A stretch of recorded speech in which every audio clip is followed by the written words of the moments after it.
Lo primero, buenas tardes desde España, buenas tardes a todos. No sé si allí ya son las 12:30, pues será mediodía. Os pido a todos que vais abrigados con jerseys. Aquí estamos a 30 y tantos grados, hace mucho calor. Voy a hacer la presentación de esta mesa, os ir dando paso uno a uno, ¿sí? Y al final de todas las intervenciones lo que haremos será hacer un turno de preguntas, de manera que vosotros en el chat podéis levantar la mano o bien escribir vuestra pregunta o comentario sobre las ponencias, ¿de acuerdo? Entonces, comenzaremos con esta comisión que es la de métodos de evaluación, con la primera ponencia de Ramiro de León de la Universidad de Empresa de Uruguay, ¿sí? Y con el título La dialéctica, teoría y praxis en la enseñanza del diseño. Por favor, Ramiro, cuando quieras. Bueno, muchas gracias, Ignacio. Bueno, tenemos solo 10 minutos, así que voy a ser lo más rápido posible.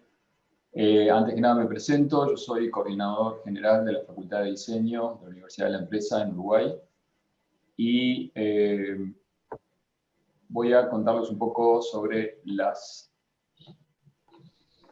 el contexto en el que desarrollamos nuestras clases de diseño y básicamente, esperen que comparta pantalla, perdón. Los principios rectores que desarrollamos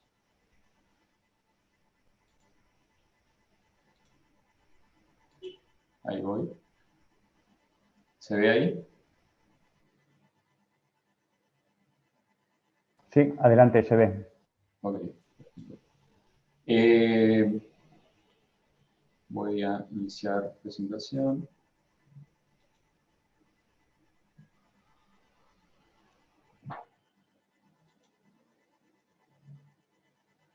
Bueno, se ve bien ahí, ¿no?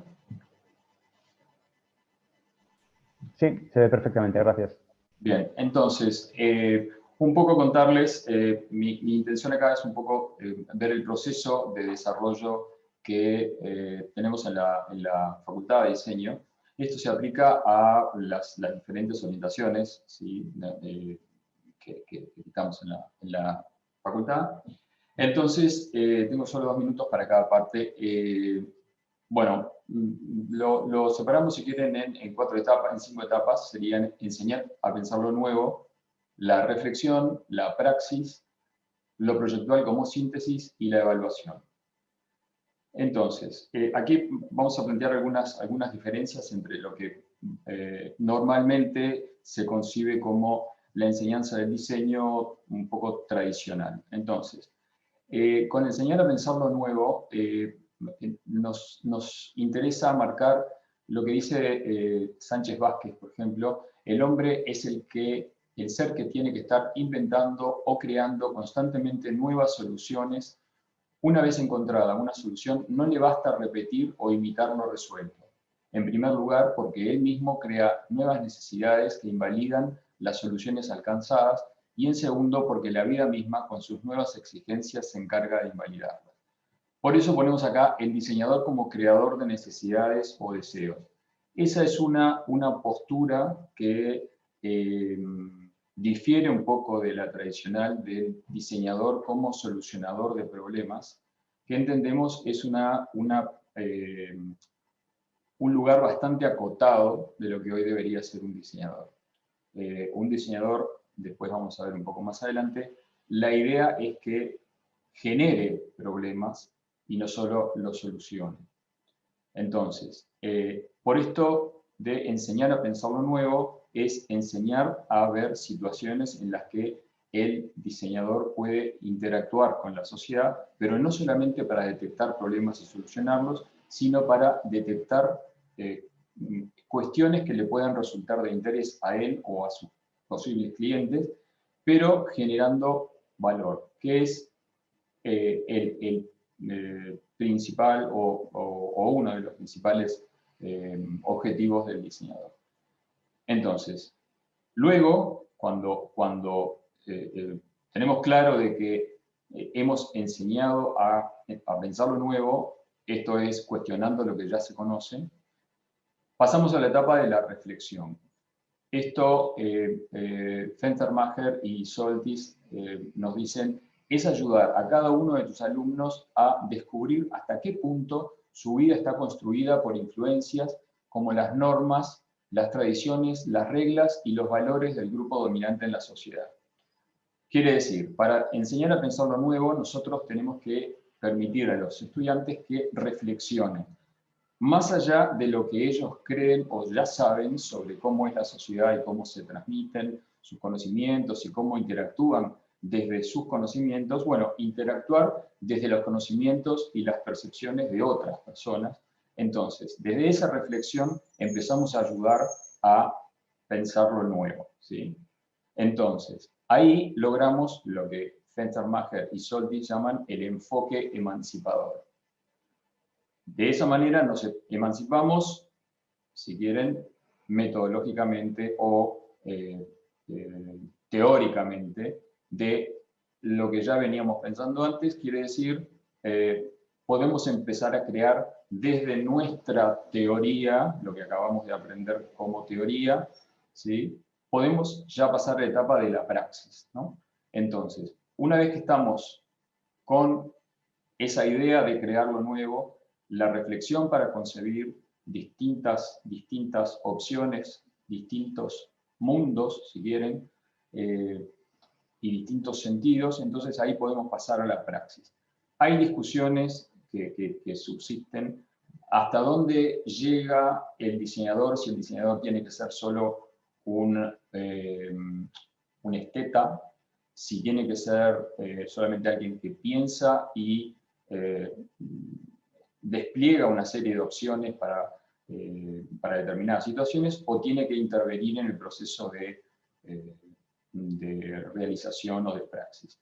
Nosotros creemos claramente lo segundo, por lo que vamos a ver más adelante de lo proyectual como síntesis. En la praxis, nos interesa resaltar esto que nos dice Hegel y Gauss. Dicen, los hombres satisfacen su interés, pero al hacerlo producen algo más. Algo que está en lo que hacen, pero que no estaba en su conciencia ni en su intención. Esto quiere decir que en el momento que hago, logro interactuar y logro modificar lo que ya había reflexionado. Y por ende sigo aprendiendo a pensar lo nuevo.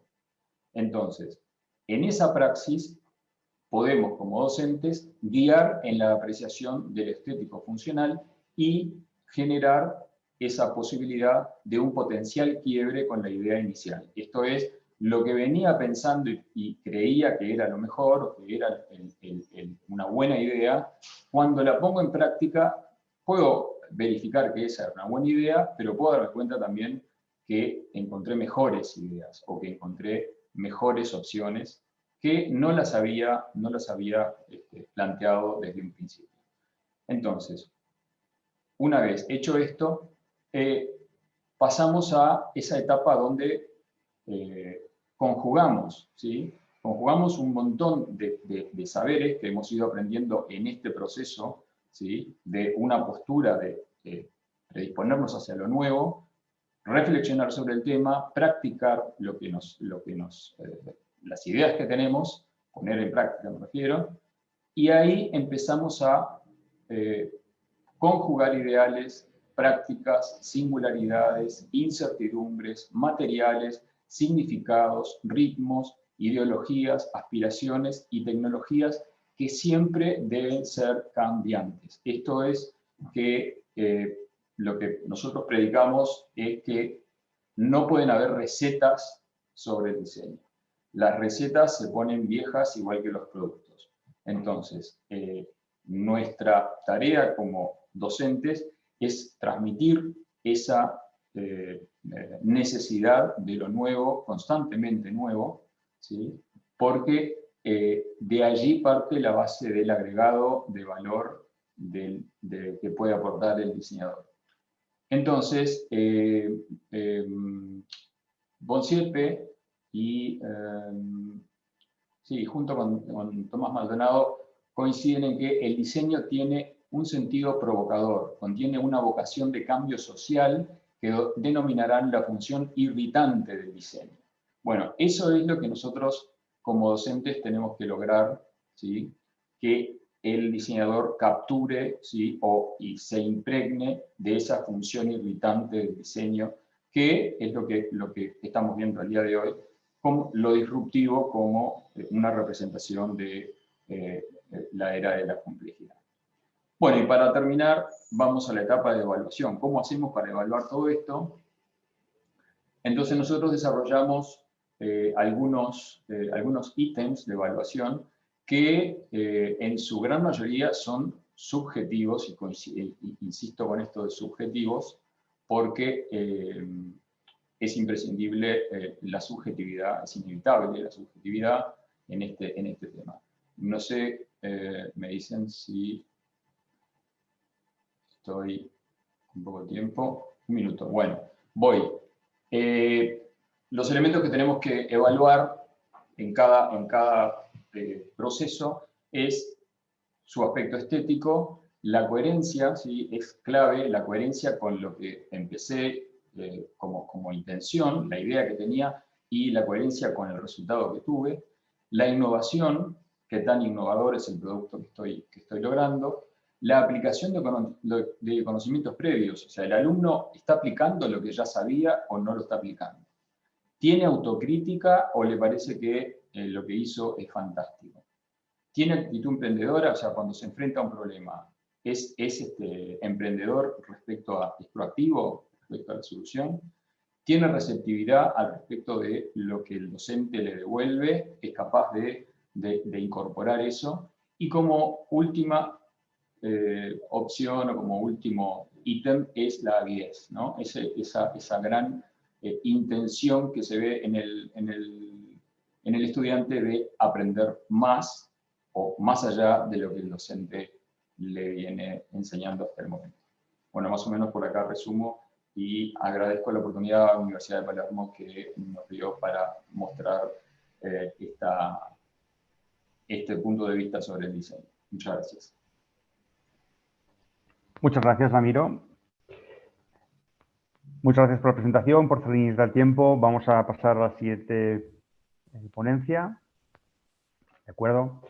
Que se titula Ágora, uniendo el diseño con la pedagogía conceptual para evaluar, de Ricardo Díaz El Yaek, Ingrid Janet Ocampo Castro. La va a presentar Ingrid Janet Ocampo. Cuando quieras, el espacio es tuyo. Muy buenos días, gracias a todos por este espacio. Bueno, entonces primero quisiera como contextualizarlos sobre nuestra institución. La institución que represento se llama la Fundación Tecnológica Alberto Merani. Esta es una institución de educación superior que se encuentra ubicada en Bogotá y que tiene como característica más relevante su modelo pedagógico, que es un modelo pedagógico basado en la psicología afectiva y que se denomina la pedagogía conceptual. Esto es importante porque el proyecto se desarrolla dentro del marco de este modelo pedagógico que tiene un enfoque donde la didáctica en la formación de los alumnos tiene un propósito donde se incluye la evaluación. En nuestra institución llevamos más de 20 años formando basados en esta pedagogía. Los elementos se han ido involucrando en nuestros diferentes programas de formación. Nosotros contamos con 2 programas de formación tecnológica, uno es el programa de comunicación social multimedial y el otro el programa de investigación criminal y ciencias forenses, que es para el que surge este proyecto inicialmente. En este proyecto se buscaba a través del modelo pedagógico hacer una evaluación de las competencias que desarrollan nuestros estudiantes a través de las 3 etapas vinculadas a nuestro modelo. Una etapa que tiene que ver con lo afectivo, es la empatía con estos aprendizajes. Una segunda etapa que tiene que ver con lo cognitivo, los aprendizajes que adquiero una vez entendido para qué me sirven y por qué son prácticos y útiles. Y una tercera etapa, una tercera dimensión que es la dimensión expresiva, que es donde podemos nosotros como docentes entrar a evaluar los aprendizajes.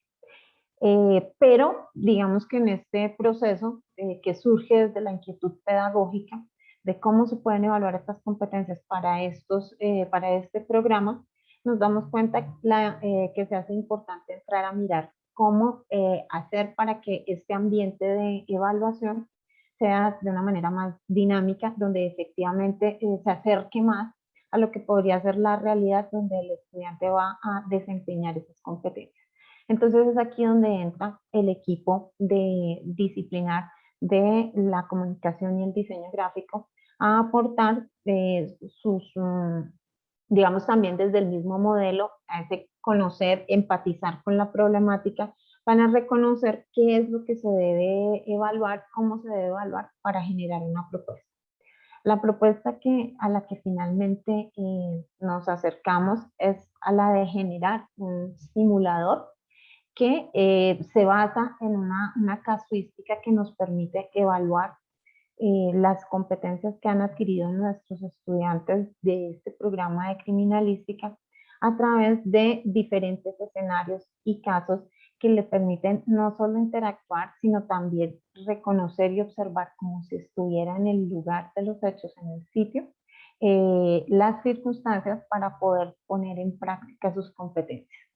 Es así como el diseño se convierte en un instrumento que permite acercarnos a evaluar nuestro modelo pedagógico y con el cual podemos llegar también a dar solución a esta problemática que era la de evaluar esas competencias desde nuestro propio modelo pedagógico, logrando que se llegue a esa etapa de evaluación de esa dimensión afectiva a través del componente expresivo con la interacción de este juego por escenarios donde el estudiante se enfrenta a diferentes situaciones que le permiten validar esos conocimientos que adquirió, a la vez que puede hacer todo el proceso de empatizar con una situación, reconocer su conocimiento y nuevamente pues dar solución a estos espacios.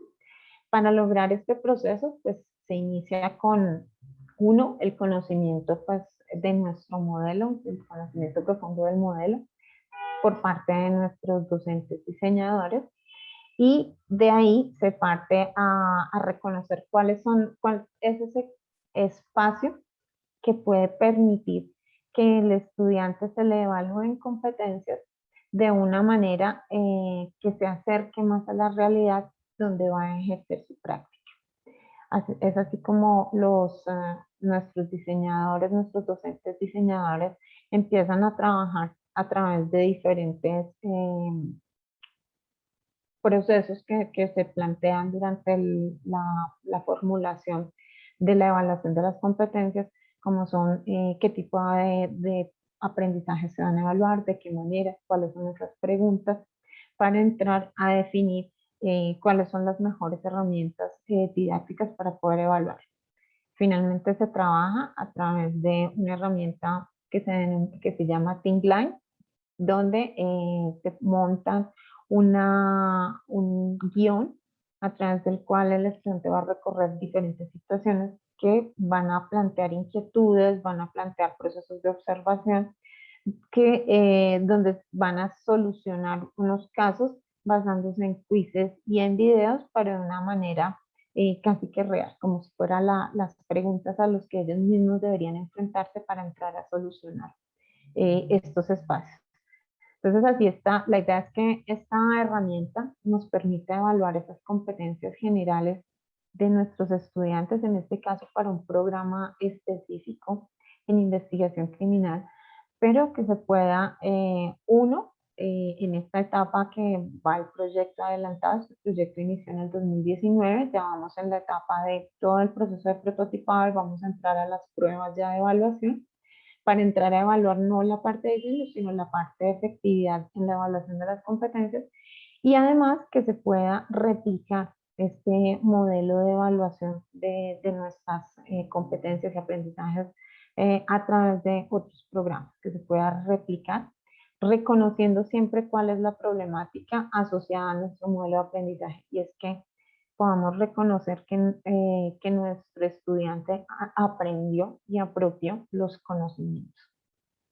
Y pues básicamente pues lo que venía a contarles era cómo logramos dentro de nuestra institución articular esas diferentes inquietudes y diferentes problemáticas. Uno, desde ese modelo pedagógico tan particular que nosotros tenemos. Por otro lado, una disciplina que es tan distante o que aparentemente no tendría nada que ver, y cómo el diseño es quien entra aquí a solucionar y a conciliar para poder lograr ese objetivo inicial que teníamos frente a nuestro modelo, que era cómo evaluar. Cómo evaluar desde el componente expresivo, que hace parte de nuestro modelo pedagógico, que es la pedagogía conceptual. Muchas gracias. Muchas gracias, Janet. Muy interesante tu trabajo, sobre todo esa parte de relacionar dos ámbitos, dos campos que están muy alejados. Muchas gracias. Vamos a continuar con el trabajo que va a presentar Renato Echegaray. ¿Sí? El trabajo que se llama Valoración continua a distancia en talleres de diseño. Renato, cuando quieras, el espacio es tuyo. Bien, buenas tardes, buenos días para todos. Es un gusto saludarlos desde la ciudad de Córdoba.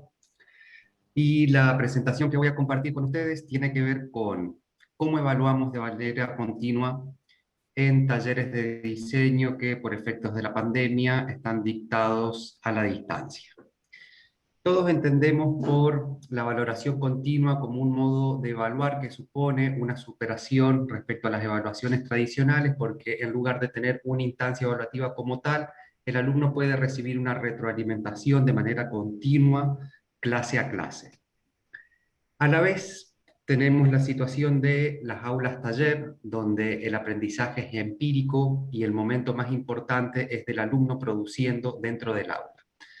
Ahora bien, estas dos situaciones en la distancia han tenido y tienen un desafío súper grande, que es lograr que esto siga funcionando cuando hay una parte que está actuando en detrimento por la distancia.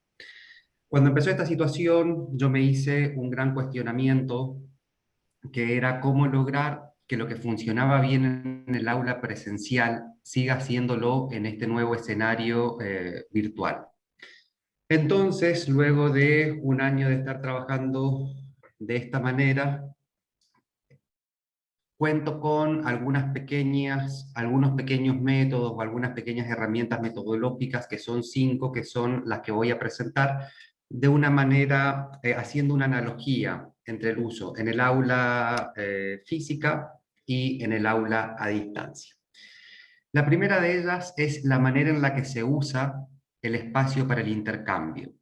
Cuando estábamos yendo presencialmente a las aulas, el espacio para el intercambio, por supuesto que el aula física. En la modalidad a distancia nosotros contamos con el aula virtual y con Meet o Zoom para encuentros sincrónicos. Pero acá aparece un gran problema, ¿no? Y la herramienta para este problema es la administración. El problema es que no todos los alumnos tienen datos en sus celulares para poder conectarse cuando gusten, o no todos los alumnos disponen de una computadora para su uso personal. En muchos hogares hay una computadora para toda la familia. Entonces entramos de alguna manera a una falacia. No es tan real de que todos pueden tener un espacio donde poder relacionarse. Entonces acá el gran recurso tiene que ser que la conexión sea por tiempos muy limitados, teniendo en cuenta estos factores, que no todos van a poder conectarse o que muchos ni siquiera tienen la privacidad o el silencio necesario para desarrollar una actividad. Y eso es solamente decir, ok, resumo, voy a un mínimo en el momento en el que estamos conectados, y todo lo demás que lo hagan de una manera offline. El segundo recurso o la segunda herramienta para esta valoración continua de los talleres de diseño es cuando los estudiantes presentan su producción. En la modalidad presencial solía ser que todos los estudiantes colgaran sus trabajos en la pared y entre todos los miráramos, los evaluáramos, los criticáramos. Esto viene de la mano del hecho de que no solo aprendemos de la propia práctica, sino que también podemos aprender de la práctica que están realizando los demás. Con la virtualidad nosotros tenemos la posibilidad de compartir pantalla, y acá hay una ventaja respecto a la presencialidad. Cuando nosotros compartimos la pantalla, no hace falta que nos amontonemos todos frente a una lámina o frente a un trabajo, que es lo que sucedía en las instancias presenciales. O sucedía también que las personas más reacias a estar amontonados o con menos deseos de participación trataban de quedarse hacia atrás, no viendo de cerca los detalles que en el diseño son muchas veces muy importantes. Entonces, frente a esto, hay una ventaja para poder ir haciendo esta retroalimentación de manera continua. La tercera herramienta metodológica es la emisión de la devolución. Este es uno de los momentos más ricos en los que, mediante el diálogo, el docente le dice al alumno, ok, esto va por un buen camino, esto está logrado, el objetivo se alcanzó, o acá se faltan tales o cuales ajustes. En la modalidad presencial, yo usaba habitualmente diálogos individuales, algunos grupales, pero muchos individuales, donde se puede charlar cara a cara con el alumno acerca del proyecto que está desarrollando. Cuando nosotros intentamos hacer esto en las modalidades a distancia, empieza a aparecer el cansancio más rápidamente que si estuviésemos en el aula presencial. Esto es porque aprender siempre es difícil, y cuando estamos todos juntos en el mismo lugar, esa dificultad de alguna manera se reparte. Al nosotros tener una conexión a través de la pantalla, no estamos cuerpo a cuerpo, entonces esa dificultad de aprender tiene menos posibilidades de verse repartida. Entonces, el recurso eficiente para estos casos ha sido para mí agrupar los trabajos por características similares. O sea, el alumno me envía el trabajo, yo los agrupo en carpetas, donde los voy reuniendo por cualidades similares y luego los presento rápidamente. Entonces, con esto se consigue que el tiempo de conexión no sea tanto y que no se demande tanta atención por parte de los alumnos. Tenía para esto 3 pasos metodológicos para lograrlo. El primero de ellos era volver a leer los criterios de evaluación que yo mismo escribí para recordarlos. En segundo lugar, mirar, pero sin evaluar, todos los trabajos recibidos para conocer la calidad y cualidad en ellos. Y en tercer lugar, volver a observar todos los trabajos y esta vez sí calificarlos y volcarlos dentro de las carpetas. Carpeta de los que obtuvieron un 10, los que obtuvieron un 9, un 8, o muy bien, más o menos, insuficiente. La clave de esta técnica es poder seriar la devolución, ¿no? Que es un momento que nos puede requerir un montón de tiempo. Y de acuerdo a lo que mencioné anteriormente, esto viene en coherencia de no pedir ni tanta atención ni tanto tiempo de conexión, y que a la vez, por supuesto, la devolución siga teniendo calidad. El cuarto de los puntos es la posibilidad de rehacer los trabajos de una manera indefinida y poder registrar lo que se va haciendo.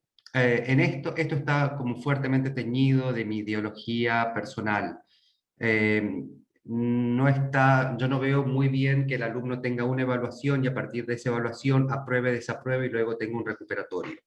Considero que mientras sea posible, y estando atento a lo que los tiempos pedagógicos nos dicen, que no a todos les va a llevar la misma cantidad de tiempo lograr un objetivo, darle a los alumnos la posibilidad de que rehagan el trabajo indefinidas veces, o que el docente determine se puede rehacer 3, 4 veces, o cada uno viendo los transcursos de más posibilidades. Bien. Cuando íbamos al aula de manera presencial, yo utilizaba como herramienta un diagrama en una hoja impresa, donde yo iba coloreando de acuerdo a qué se alcanzaba.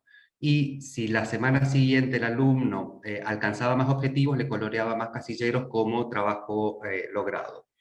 Esta herramienta era muy útil porque me permitía a mí un registro a la vez que el alumno se volvía todos los días a su casa con un diagrama con indicaciones mías que le hacía saber qué le faltaba, qué había obtenido muy bien, dónde habían puntos de mayor falencia o de mayor logro.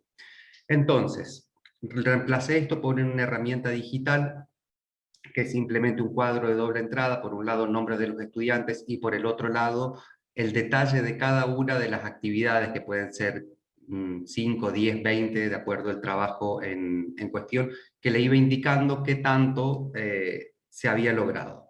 Cuando estábamos en la manera presencial, acá no había ningún tipo de error. Yo coloreaba y ya.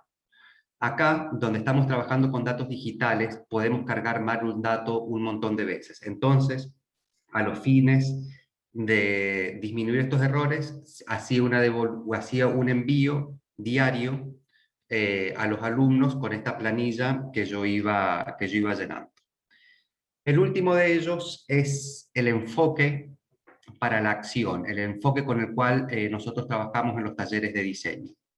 En la modalidad presencial se lo consideraba que mientras estábamos adentro del aula, lo más importante es el trabajo en sí, la empiria puesta sobre el banco de las personas trabajando.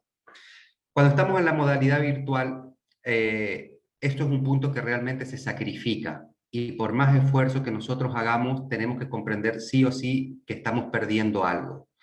Entonces, tener como cierta calma, aceptar que no todo puede ser excelente siempre, y que en esos casos la excelencia tendría que ir por el lado de perder lo menos posible. La herramienta en sí, para este caso, es crear guías de trabajo, pero que tienen que estar especialmente confeccionadas. Sabemos que armar la guía de trabajo no siempre es muy sencillo, porque mientras la escribimos la entendemos, y si no detallamos absolutamente todo, siempre hay un alumno que se queda con una pregunta tal vez menor que le empieza a detener el trabajo. Entonces, estas guías de trabajo, que tienen que estar especialmente confeccionadas, deberían incluir, además de los objetivos, de las tareas, de los criterios de evaluación, algunas recomendaciones que nosotros habitualmente damos de manera presencial en el aula, incluirlas en las guías de trabajo, advertencias de errores frecuentes basados en nuestra práctica como docente de años en la misma cátedra, y cualquier otro tipo de sugerencia que el docente pueda dar a los fines de prever dificultades ya conocidas inherentes a cada una de las prácticas en curso. O sea, detenernos nosotros mucho más en la elaboración de cada una de las guías, sabiendo que la guía, si va poniéndote recomendaciones o advertencias, le estamos dando en el momento que está apareciendo un cuestionamiento una retroalimentación inmediata. Estos métodos me han sido muy útiles, y les comparto ahora dos indicadores de por qué estos métodos o estas herramientas metodológicas han sido útiles. Uno de ellos es el testimonio de los alumnos, y el segundo es el resultado final de las producciones. En cuanto al testimonio de los estudiantes, en tanto fanático de la valoración continua, todo el tiempo les voy preguntando cómo están, cómo se sienten con esto, se están cansando. Bien, me dicen que tengo que cerrar. Primer indicador entonces es qué tan a gusto se han sentido ellos con la práctica, y segundo indicador, el resultado final. Si las calificaciones han sido muy altas, pues está muy bien, y si han sido muy bajas, el testimonio de los alumnos solo dirá que la pasaron bien y listo. Muchísimas gracias por su atención. Esto es todo. Gracias, Renato, por tu intervención. Muy interesante, por hablar sobre cuestiones que nos afectan a todos en este cambio por la pandemia en estos 2 últimos años, y que nos han obligado a adaptarnos y a precisar de una manera más concreta todas nuestras actividades. Vamos a pasar a la siguiente ponencia, que la va a presentar Julieta Goyusio, y que se llama, o que tiene por título, Evaluar para enseñar. Julieta, cuando quieras, el espacio es tuyo. Bueno, muchas gracias. Buenas tardes a todos. Bueno, gracias, Ignacio, por la presentación, y a la Universidad de Palermo por la organización de estos eventos. Me presento, yo soy diseñadora gráfica y editora, y trabajo actualmente en 2 editoriales universitarias desarrollando tanto tareas de diseño como de coordinación editorial. Actualmente estoy cursando el programa de capacitación docente que ofrece la Universidad de Palermo, y es en ese ámbito que surgió este trabajo que voy a presentar. Para comenzar quería poner en contexto el marco teórico que sustenta un poco mi propuesta, ¿sí? Bueno, la evaluación como integrante del campo de la didáctica, o sea, de las prácticas de enseñanza, a lo largo de los años se transformó en el estímulo más importante para el aprendizaje y comenzó a cobrar mayor protagonismo en las estrategias pedagógicas. El objetivo tradicional de certificación de los conocimientos adquiridos empezó a ser cuestionado y surgió uno nuevo que prioriza el aprendizaje y busca evitar el fracaso y las desigualdades. A esta nueva lógica, que se la denomina evaluación formativa y se la define como la operación que permite recoger información mientras los procesos de enseñanza y aprendizaje se encuentran en curso de desarrollo, bien, bueno, en sintonía con estos debates que les comenté y teniendo en cuenta, como dice Perrenut, que los programas dejan a los profesores un importante margen de interpretación y una esfera de autonomía en cuanto a su transposición didáctica, es que propongo un nuevo programa de evaluación para la materia Taller 3, Diseño de Libros, de la carrera de Diseño Gráfico de la Universidad de Palermo. Este programa se basa en un modelo de evaluación formativa y articula prácticas de retroalimentación y autoevaluación. Al cabo del curso de esta materia, Taller 3, se busca que el alumno ingrese al campo del diseño editorial y explore sus elementos formales y de estilo mediante la organización y producción de piezas gráficas de mediana complejidad, poniendo en juego las herramientas necesarias para la construcción de una puesta en página. El eje del programa consta de la realización de sucesivos trabajos prácticos que serán los insumos para el trabajo práctico final, en el cual el alumno debe realizar el diseño de un libro de cuentos. Los trabajos prácticos estarán agrupados por ejes temáticos que permitan un recorrido sumativo hacia el producto final. Estos ejes son la tipografía en los trabajos prácticos 1 y 2, la puesta en página en los trabajos prácticos 3 y 4, y el diseño de un cuento en el trabajo práctico 5, y ahora sí el diseño de un libro de cuentos en el trabajo práctico final. Entonces, la característica sumativa de los trabajos prácticos, de la mano de un proceso de autoevaluación, retroalimentación y ponderación de lo aprendido por parte del alumno, van a ser las constantes a lo largo de todo el programa. De esta manera, los intercambios que se den tanto entre el alumno y el docente, como entre los alumnos, donde se articulen la reflexión, la interpelación y la imaginación, darán lugar a las correcciones o mejoras que se deban realizar en los trabajos prácticos para así poder ir construyendo con base sólida el trabajo práctico final. Sobre estas prácticas, Anijovic dice que cuando el alumno asume un rol activo, protagónico, dentro del campo de la evaluación, tendrá más posibilidades de revisar sus tareas y mejorarlas. Este es el propósito que persigue este nuevo programa. Por otro lado, ya y para ir cerrando, quería mencionar otros aspectos de valor que se desprenden también del programa.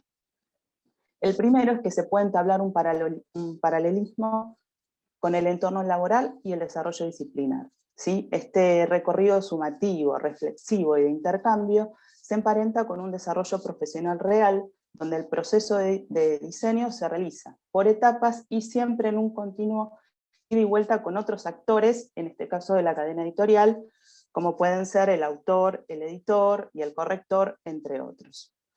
De esta forma el alumno no solo gana experiencia en su formación como diseñador, sino también como futuro integrante de la cadena editorial. Bien, el segundo se relaciona con el hecho de que en el ámbito del diseño y la comunicación no hay una única resolución para los problemas. La mirada creativa aporta valor y variedad en la forma de abordar problemas. Situación que puede ser enriquecida en el intercambio, la retroalimentación y la evaluación entre pares. Por último, el recorrido que propone este nuevo programa de evaluación da lugar a una actitud reflexiva por parte del docente, quien debe estar predispuesto a una continua búsqueda de modos alternativos de actuar y generar una práctica que le permita fortalecer su rol docente a medida que se va desarrollando este programa. Bueno, muchas gracias. Muchas gracias, Julieta, por tu trabajo. Me voy a dar paso a mí mismo, porque en este caso me toca a mí hacer la presentación. Activo el vídeo y voy a comenzar mi presentación. ¿De acuerdo? Bueno, en primer lugar, saludarles desde Zaragoza, España. Agradecer a la Universidad de Palermo que me haya dado la oportunidad de presentar mi trabajo. Soy Ignacio López Fornier, soy profesor de la Universidad de Zaragoza. Soy docente e investigador en la Escuela de Ingeniería y Arquitectura, en el grado y máster de Ingeniería de Diseño y Desarrollo de Producto. Mi trabajo se centra sobre todo en métodos de diseño, principalmente creatividad y conceptualización. Mi trabajo se llama Evaluar la creatividad con prototipos y métricas basadas en objetivos. Está vinculado a una experiencia con alumnos en la cual en esta experiencia educativa tienen que diseñar y construir un prototipo y participar en una competición. La construcción de este prototipo les va a permitir convertirlo en una herramienta para medir los resultados basados en sus objetivos, ¿vale? Y de esa manera obtienen unos logros más o menos satisfactorios y obtienen una nota. Los resultados se miden de una manera más precisa y se establecen métricas basadas en objetivos que discriminan las notas de manera objetiva. Sabemos que la medida de la creatividad es compleja y subjetiva, incluso aplicando métricas contrastadas, que da cierta incertidumbre sobre la validez de estas medidas. Por lo tanto, es necesario utilizar nuevas métricas. Los prototipos son una representación de una idea con la cual podemos discutir, cambiar o intercambiar y negociar características de los conceptos presentados entre el alumno y el profesor, convirtiéndole en una herramienta de aprendizaje. También nos permite pensar con las manos para experimentar muy rápidamente. El prototipo reduce la incertidumbre, aunque no nos ofrece una solución final, pero sí que evidencia la utilidad y la factibilidad de nuestro modelo. Aprender con prototipos también nos permite utilizar metodologías de aprender haciendo, learning by doing, o aprendizaje basado en proyectos. La metodología de aprendizaje basado en proyectos se puede desarrollar o desarrolla un vínculo afectivo del estudiante hacia la creatividad, ya que incluye la curiosidad, la imaginación y el desafío. En cuanto al desafío, la competición creativa también nos ayuda a que se desarrollen competencias valoradas en los diseñadores como la colaboración, la co-creación, la resolución de problemas, la creatividad y la comunicación. En las actividades de aprendizaje basadas en competiciones creativas, el competidor, el diseñador, diseña y fabrica su instrumento de participación, con lo cual es responsable del éxito final de su producto. Este tipo de aprendizaje provee de un lugar seguro para fallar y aprender, no se juega en nada, donde se establecen retos a los participantes y se les provee de una retroalimentación inmediata y se incluye además la socialización como un estímulo adicional. Es decir, hay una competición, estoy con mis compañeros y comparto un espacio lúdico. En cuanto a las métricas, vemos que las métricas tradicionales de novedad y utilidad son escasas, no son suficientes, por lo cual es necesario tratar de incluir métricas basadas en objetivos que sean medibles y cuantificables, de manera que sean más precisas, más justas, más adecuadas al resultado del aprendizaje buscado. Estas métricas tradicionales tienen dimensiones como novedad, utilidad y factibilidad, se le suelen llamar NUF, y son métricas diseñadas en base a un histórico que ha ido evolucionando, pero que no ha dado el salto a nuevas métricas. En cuanto a la experiencia, es una experiencia que se ha realizado en la asignatura Creatividad con alumnos del grado de Ingeniería y Diseño Industrial que están en segundo curso. Hay 73 participantes, han trabajado en parejas y alguno ha preferido hacerlo de manera individual. La competición tiene dos rondas. La primera tiene un tiempo limitado de 30 segundos para obtener el máximo número de canicas y en la segunda se mide el tiempo máximo utilizado para recolectar todas las canicas. 50 unidades que tienen diferentes tamaños y con una limitación de tiempo de 5 minutos. La experiencia lo que hace es que tienen un espacio donde deben recoger canicas que simula un sistema de partículas y con una serie de requisitos deben cumplir unos objetivos, que son recolectar las canicas, las 50 canicas antes de los 5 minutos, que es la primera dimensión de la métrica, maximizar el número de bolas en los 30 primeros segundos, que es la dimensión número 2, minimizar el tiempo en la recogida de las canicas, que es la dimensión número 3, minimizar el número de piezas y el uso de material, que es la dimensión número 4. Además, hay una serie de requisitos y limitaciones para que la competición sea justa y en igualdad de condiciones para todos. El funcionamiento debe ser exclusivamente manual y mecánico, el dispositivo solo puede ser actuado por una persona y con una sola mano, y la construcción del prototipo debe ser artesanal y con materiales reciclados. No se permiten herramientas de prototipado rápido ni comprar o una persona que tenga más dinero que pueda posicionarse por delante de otros. Se instruye a los alumnos sobre la construcción de prototipos sencillos por medio de una serie de vídeos de YouTube de cómo realizar artefactos muy sencillos con materiales reciclados y aplicando principios de física muy básicos. Los vídeos tienen como objetivo estimular la creatividad y el ingenio, mostrar lo fácil que es realizar un artefacto aplicando el pensamiento creativo. En el diseño de las métricas, lo que hemos hecho ha sido, o lo que he hecho ha sido, en una misma experiencia, aplicar 3 métricas, valorando los resultados de los alumnos respecto a las 4 dimensiones anteriores. Vale. La primera métrica es una medición por cuartiles. La primera dimensión es el filtrado pasa-no pasa, es decir, si no se consiguen las 50 bolas en menos de 5 minutos, se considera no apto y se debe volver a competir. Esto ocurre con las otras 2 métricas también. La segunda dimensión es el número de bolas en 30 segundos, ¿vale? Y ahí obtenemos una distribución de resultados a través de los cuales el tercer cuartil obtiene la mejor calificación, el menor del tercer cuartil y mayor que el primero obtiene una calificación intermedia y el menor que el primer cuartil obtiene una peor calificación. La tercera dimensión es el tiempo total y la distribución de resultados del primer cuartil obtiene la mejor calificación, mayor al primer cuartil pero inferior al tercero, una calificación intermedia y superior al tercer cuartil, la peor calificación. La cuarta dimensión, que mide el número de piezas, nos dice que el prototipo, cuando utiliza un menor número de piezas, está en el primer cuartil, obteniendo la mejor calificación, entre el primero y el tercer cuartil, una calificación intermedia y superior al tercero, la peor calificación. Teniendo en cuenta que 0,75 es la mejor calificación, 0,5 intermedia y 0,25 la peor. La medición por percentiles, la primera dimensión es exactamente igual que en la anterior, y las dimensiones 2, 3 y 4 se utiliza la distribución de los datos con su valor en tanto por 1, en percentil, con la posición que le corresponde, siendo el valor directo para la dimensión 2, por ser un objetivo de maximización, y 1 menos el valor de la dimensión 3 o la dimensión 4, por ser un objetivo de minimización en el caso del tiempo y el número de piezas.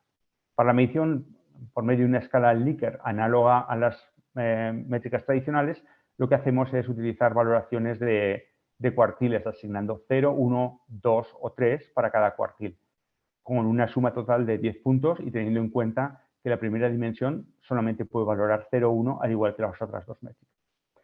En cuanto a los resultados, para ir concluyendo ya, se puede decir que la introducción de estas dimensiones mide de una manera más precisa y nos permite utilizar las funciones estadísticas para discriminar con más precisión.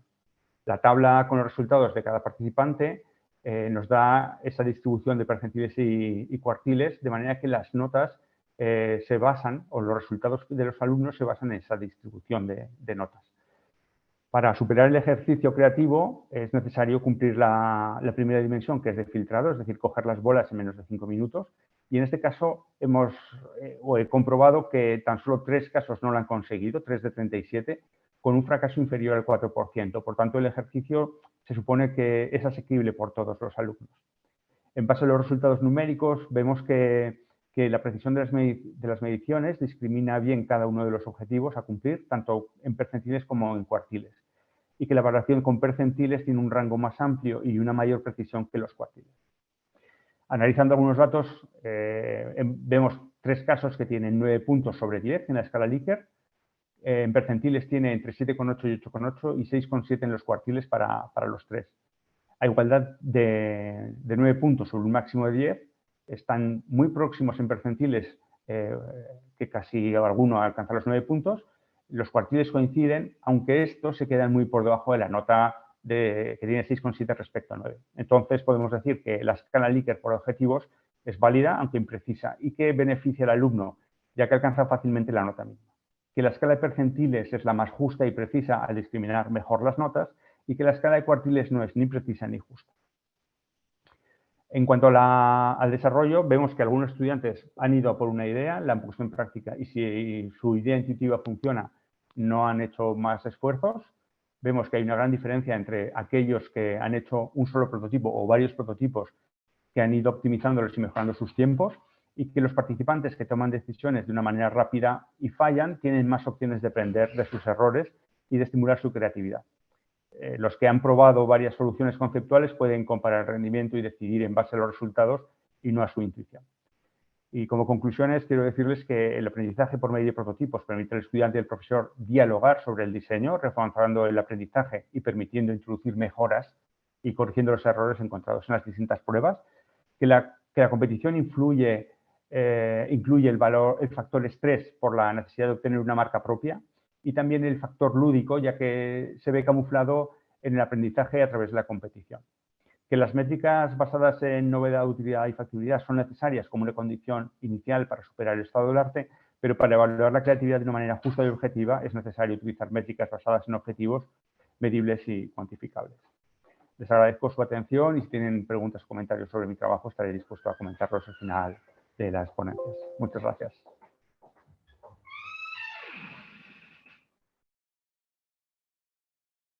Bueno, a continuación vamos a pasar a la presentación de Cristina Natalia Martelli,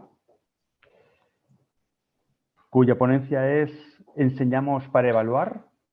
Natalia, cuando quieras, el espacio es tuyo.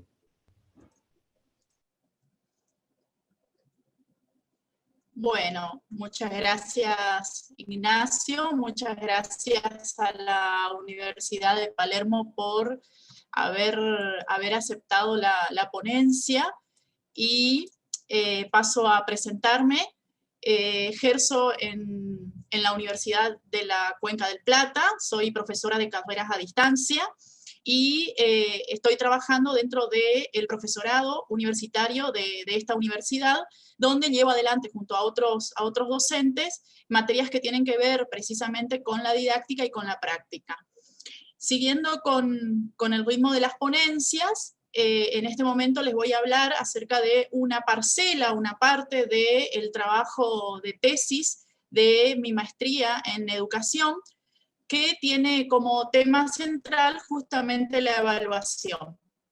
Si bien es cierto que vengo de otra disciplina, no estoy dentro de la disciplina del diseño, pero cuando uno empieza a leer acerca de la temática de la evaluación, uno comienza a encontrar dentro de este gran tema y de este tema tan complejo, uno empieza a encontrar cómo este tema atraviesa todas las carreras y en todas se requiere de ciertos elementos que permitan justamente y obviamente la construcción del conocimiento.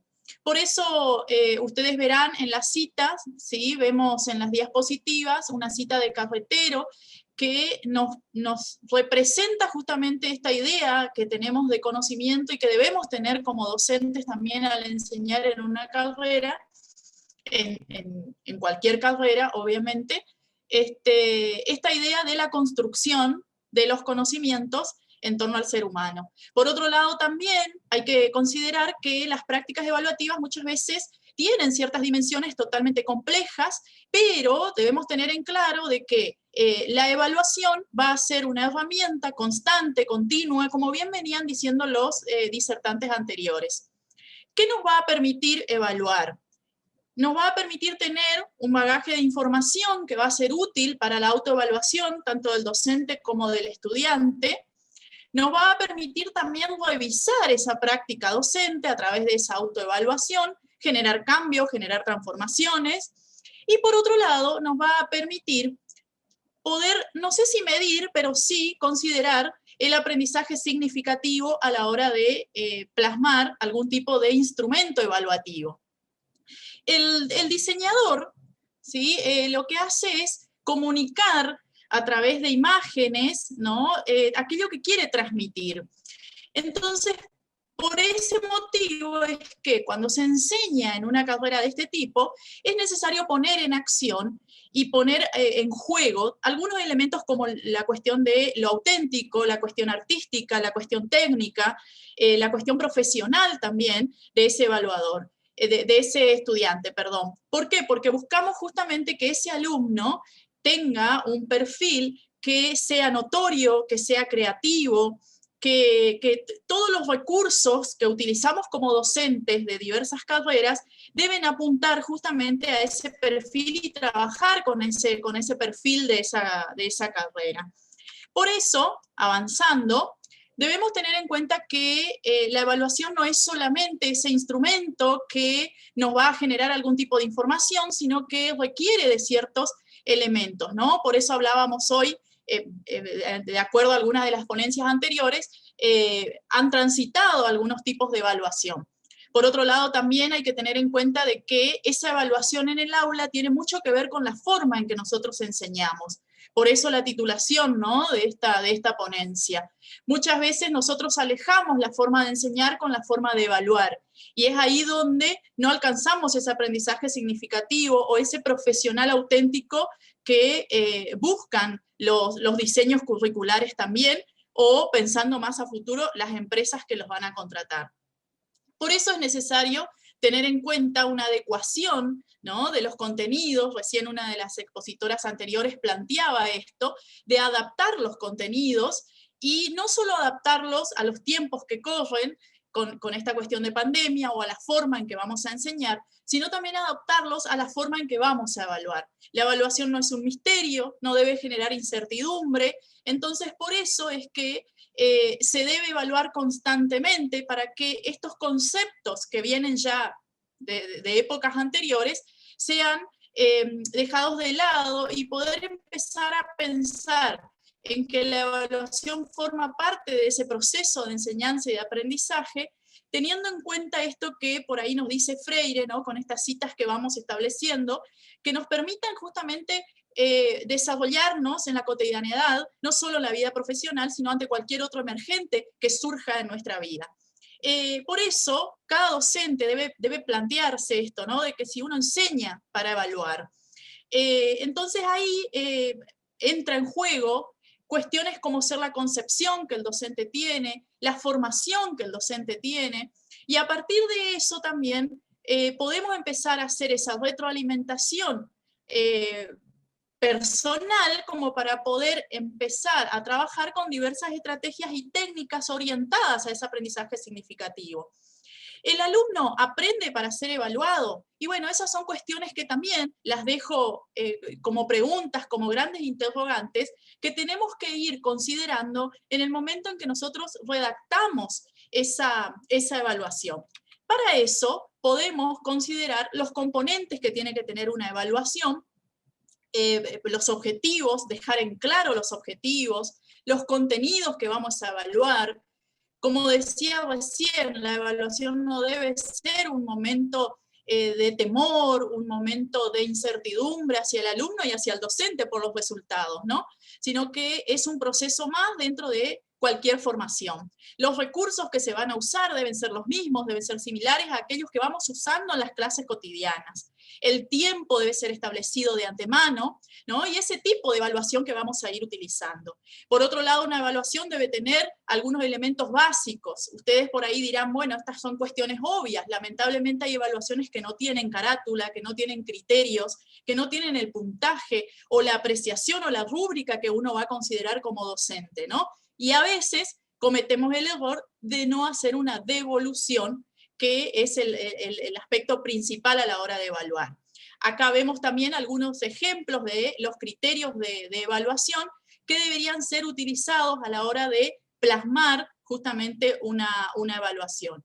Y a modo de conclusiones, ¿sí?, debemos considerar que el diseñador es ese comunicador visual que a través de ciertas imágenes nos va plasmando alguna idea, nos va a transmitir alguna idea, motivo por el cual el instrumento que vamos a usar para evaluar tiene que tener ciertas cuestiones óptimas, adecuadas, ¿no?, con sus recursos, para marcar la cuestión auténtica. Y es ahí donde una consigna para una evaluación dentro de la carrera de diseñador debe marcar o debe buscar el desarrollo de ciertas habilidades que tienen que ver con lo artístico, con lo técnico y con lo profesional, que es lo que apunta una empresa al buscar justamente un diseñador. El diseñador es aquel que genera emociones y las conecta, ¿no? Entonces, por eso también esa evaluación debe apuntar a eso y esa forma de enseñar debe apuntar también al desarrollo de todas estas habilidades. Y por otro lado, se debe trabajar también con la idea de lo versátil en cuanto a ese profesional que pueda tener todas las habilidades y capacidades para trabajar en diversos proyectos. Así que la idea es pensar de qué manera enseñamos y si esa manera que utilizamos dentro de ese proceso tiene algún grado de relación con esa evaluación y con ese profesional que nosotros queremos que diríamos que salga al mundo y que logre triunfar, ¿no? Así que, bueno, esa fue mi exposición. Disculpen si fui muy rápido, pero es por una cuestión de tiempo que justamente por ahí queremos respetar. Así que, bueno, muchas gracias. Muchas gracias, Natalia, por tu presentación sobre un tema que es difícil para todos nosotros y en el cual nos tenemos que enfrentar a diario. Quisiera saber si hay alguien en representación de la ponencia número 7, rúbricas de evaluación en el aula taller. ¿Alguno de los escritores de esta ponencia está en la sala? Vale, entonces, si no, vamos a pasar a la siguiente ponencia. Vamos a dejar esta ponencia para el final, por si aparecen al final algunos de los autores. Y vamos a pasar a la ponencia de Fernando Rossellini. Hola. ¿De acuerdo? Okay. Denominada o llamada Características de las evaluaciones formativas en el taller de diseño. Cuando quieras, Fernando, el espacio es tuyo. Bien, ¿se me escucha? ¿Se ve la exposición? Sí, perfecto, Fernando. Adelante. Ok. Bueno, me presento. Yo soy Fernando Rossellini, soy diseñador industrial en la Universidad Nacional de Córdoba, en la carrera de diseño industrial. Y bueno, voy a hablar un poco, voy a retomar algunos temas que tienen que ver con... Perdón. Que tiene que ver con lo que se viene hablando. Voy a tomar el tema de evaluación. La primera cuestión es la importancia que tienen evaluaciones, que yo creo que ya ha aparecido bastante fuertemente. Voy a hablar también de algunos tipos de evaluaciones y sobre todo voy a hacer hincapié en las evaluaciones formativas, que varias exposiciones antes han tomado este tema, ¿no? Y lo importante de esto es, bueno, ya se habló, pero es una mirada constructivista de la evaluación, que ya se modificó hace bastante tiempo, o se viene modificando, se viene trabajando, en la cual se trata de justamente un proceso de mejora continua, tanto de la tarea del docente como del estudiante, no solamente del estudiante, sino también del docente, que yo voy a hacer hincapié con respecto a esto, ¿no? No trata de juzgar, sino trata de mejorar estos procesos. Se pueden distinguir tres tipos de evaluación: diagnóstica, formativa y sumativa, ¿sí? Que más o menos ya conocemos. En la facultad y en la carrera donde yo estoy, la diagnóstica no se practica mucho, no está dentro de la cultura evaluativa, por lo cual, y creo que es fundamental, pero bueno, no existe todavía una cultura con respecto a eso. Y lo que sí se da naturalmente en las carreras de diseño son las evaluaciones formativas, que llevan el nombre de correcciones, por lo menos en Córdoba y en Argentina creo que por lo general llevan ese nombre. Se llaman correcciones, que son las charlas que tiene el docente con el estudiante, y las evaluaciones sumativas, que llevan el nombre de entregas, o esas evaluaciones son conocidas por las famosas entregas, cuando se cumplen los plazos para entregar los proyectos, ¿no? Tanto las evaluaciones sumativas como las entregas, como las correcciones, tienen características antagónicas y muchas veces se dan como son diametralmente opuestas en muchos sentidos, y están en permanente puja. Un poco esto, retomando esto que el estudiante estudia para aprobar o trata de hacer actividades para aprobar, bueno, tiene mucho que ver con las dinámicas de evaluación que se dan en los talleres, que lamentablemente las evaluaciones sumativas lo que tienen es que definen una situación del estudiante, definen su calificación y en muchos casos si puede seguir con el curso o no. Por lo menos acá en Argentina y en Córdoba, uno tiene que ir aprobando los trabajos prácticos o las diferentes entregas para poder seguir adelante. Y acá se ven como características muy diferentes, ¿no? Y las amplias ventajas que tiene la evaluación formativa frente a las evaluaciones sumativas. Son dialógicas, sincrónicas, por lo general no se califica, son permanentes, las otras son muy esporádicas, ¿no? Apuntan a la mejora del producto y del proceso, y las evaluaciones sumativas evalúan mucho producto y no tanto el proceso. Si bien lo tienen en cuenta, no. Y el punto que yo quiero trabajar, o que estoy trabajando en esta ponencia, es el tema de los instrumentos, porque las evaluaciones sumativas por lo general sí están contando con instrumentos.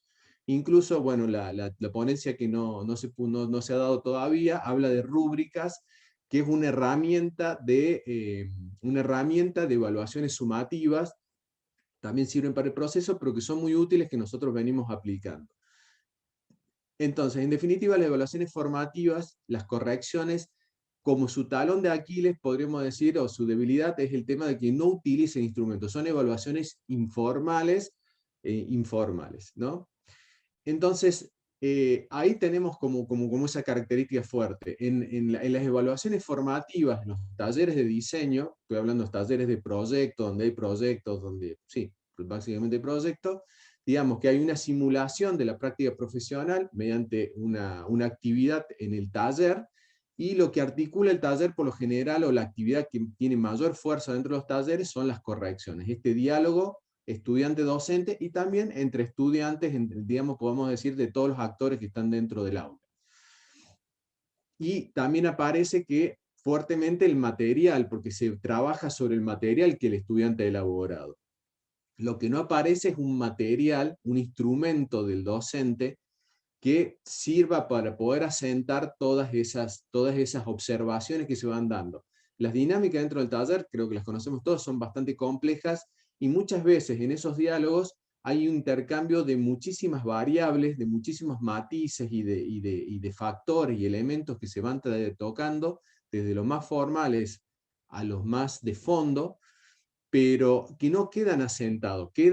Fue una charla en la cual no hubo un instrumento donde asentar esas diferentes opiniones, variables y recomendaciones, ¿no?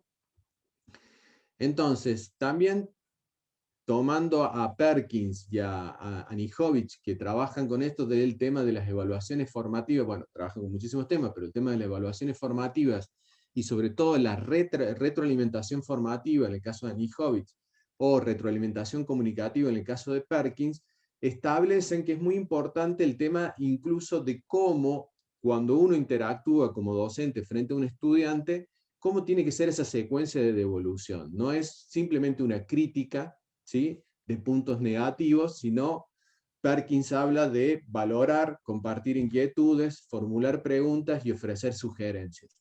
Toda esta secuencia es muy positiva porque implica no partir de, como muchas veces ocurre en muchas relaciones docente-estudiante, partir de la crítica del aspecto negativo que tiene el proyecto, de ir directamente a las falencias o a los elementos que hace falta ajustes en un proyecto. Poder primero valorar los elementos positivos, después el docente compartir inquietudes, que ya empieza a plantear cierta línea, ciertos elementos que no ve consistente en el proyecto, formular preguntas para poder profundizar las razones por lo cual ha ocurrido esto, que también habla del proceso y no tanto de valor el producto, que es también una cuestión que cuesta bastante, yo creo, por lo menos en la carrera donde estoy yo, pero de enfocarse mucho en el producto y querer que el producto sea bueno, y no apoyarse tanto que el proceso sea bueno, que muchas veces puede estar hasta disociado, ¿no?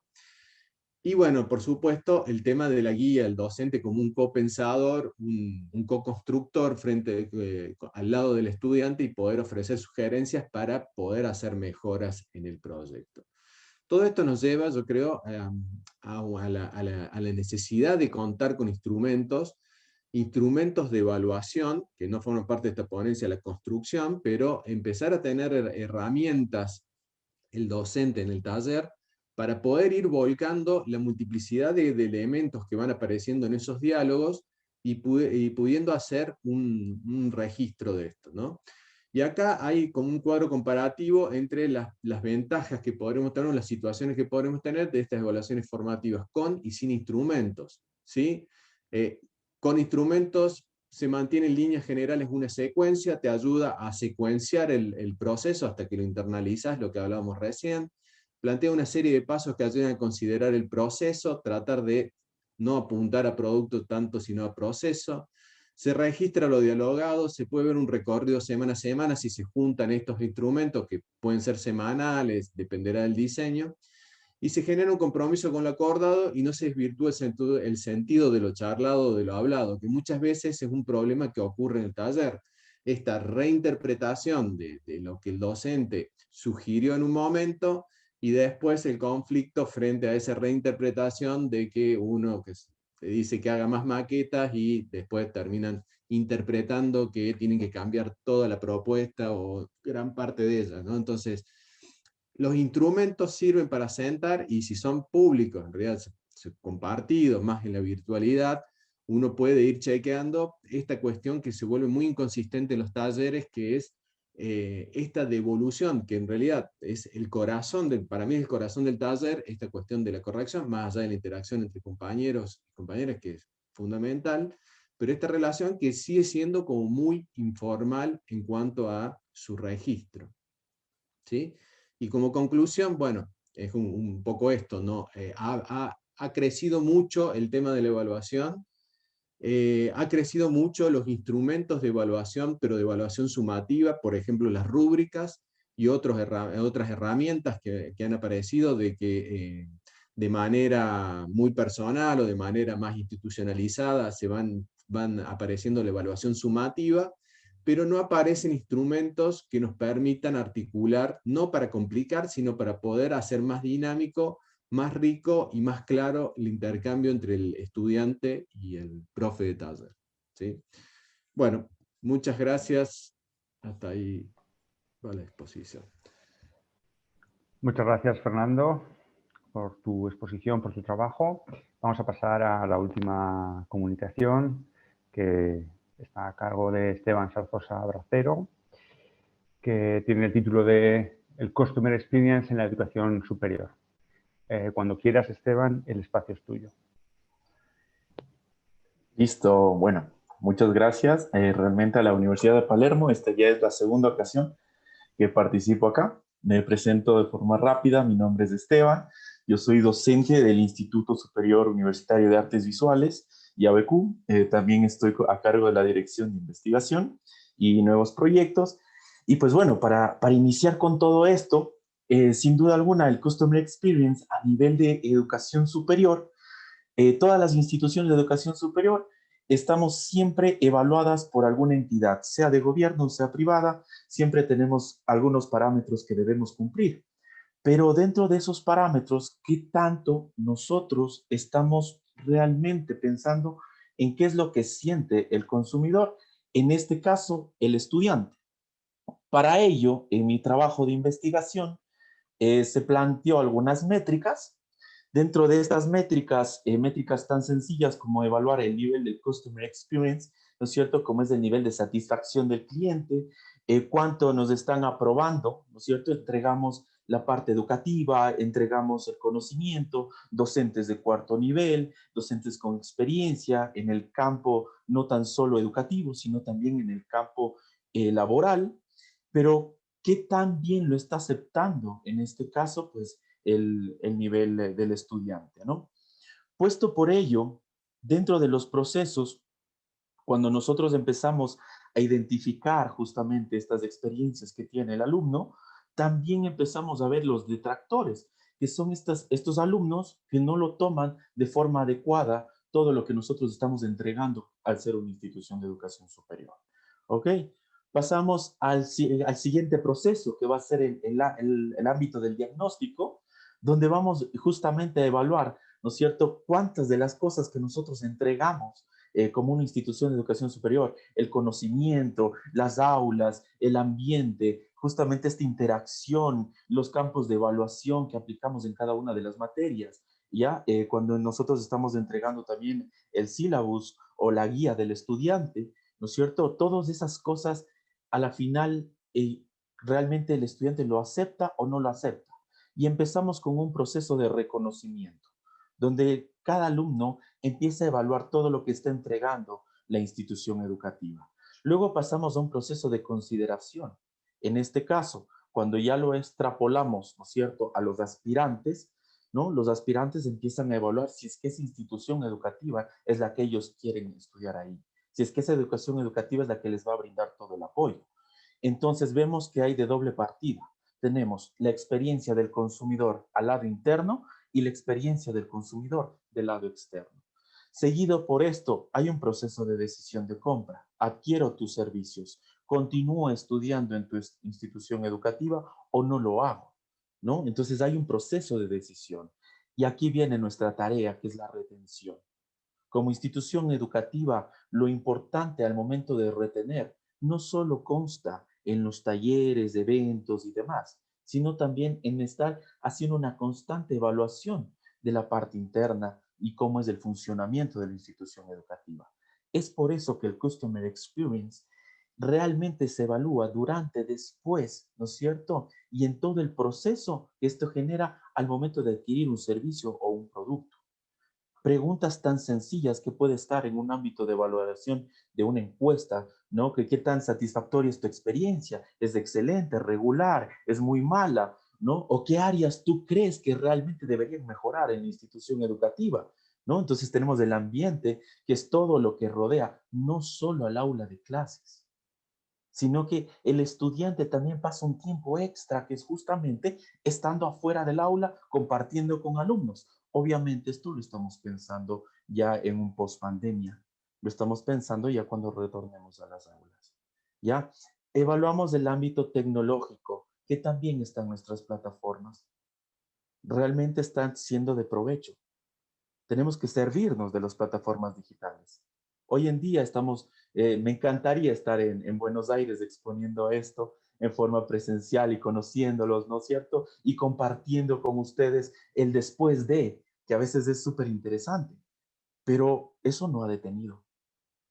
La pandemia no nos ha detenido como instituciones de educación superior, porque tenemos toda una plataforma que nos permite ahorita inclusive estar hoy por hoy desde Ecuador, yo exponiéndoles, y ustedes desde cada uno de sus países, pues recibiendo la información. Lo mismo pasa con nuestros alumnos. Y estamos hablando de la internacionalización de los procesos de educación. No obstante, pasamos a la siguiente parte, el conocimiento. Ahora sí, de cara al educador, ¿no es cierto? De cara al docente.